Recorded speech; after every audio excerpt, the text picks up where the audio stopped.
perkenalkan nama aku Nita Novianti dari kelas manajemen 20A4. Di video kali ini, aku ingin menjelaskan dua grafik loh. Grafik pertama yaitu proyeksi pertumbuhan ekonomi Indonesia dan yang grafik kedua yaitu ekspor Indonesia periode Januari hingga Mei pada tahun 2019 dan 2020. Pertumbuhan ekonomi Indonesia di samping dapat dijelaskan bahwa Badan Pusat Statistik atau BPS mencatat pertumbuhan ekonomi Indonesia kuartal 1 pada tahun 2020 sebesar 2,97%, melambat bila dibandingkan kuartal 1 pada tahun 2019 yang tumbuh sebesar 5,07%.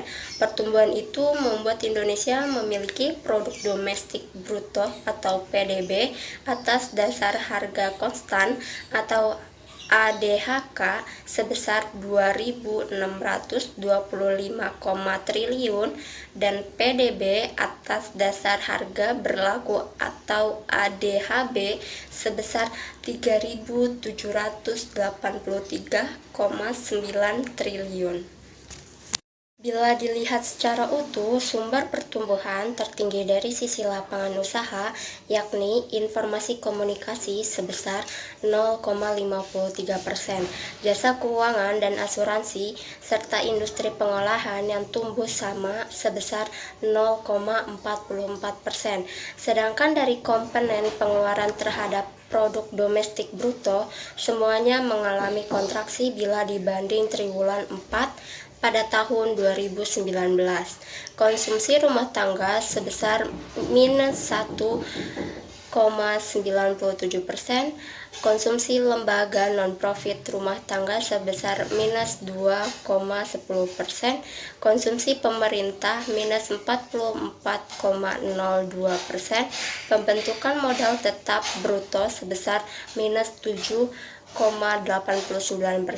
ekspor sebesar minus 6,37%, dan impor sebesar.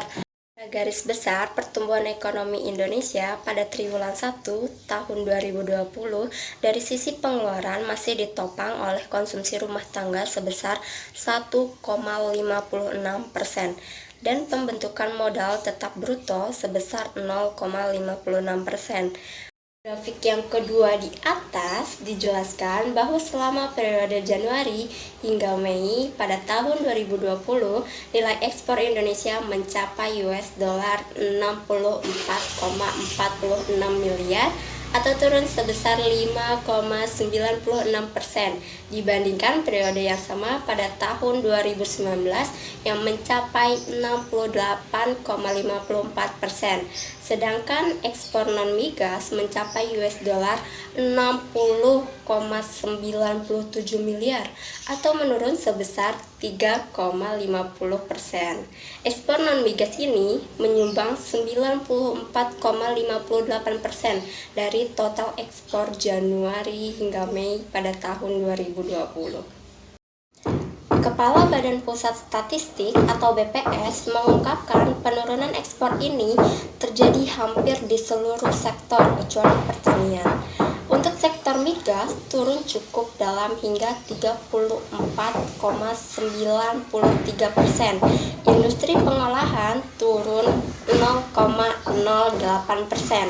Sedangkan sektor tambang dan lainnya turun menjadi satu-satunya sektor yang tumbuh positif. Sayangnya kontribusi sektor pertanian terhadap total ekspor Indonesia masih kecil, yakni sebesar 2,22%. Menurut Suharyanto, kontribusi terbesar justru datang dari sektor industri sebesar 79,25%, tambang sebesar 13,11%, dan migas sebesar 5,42%.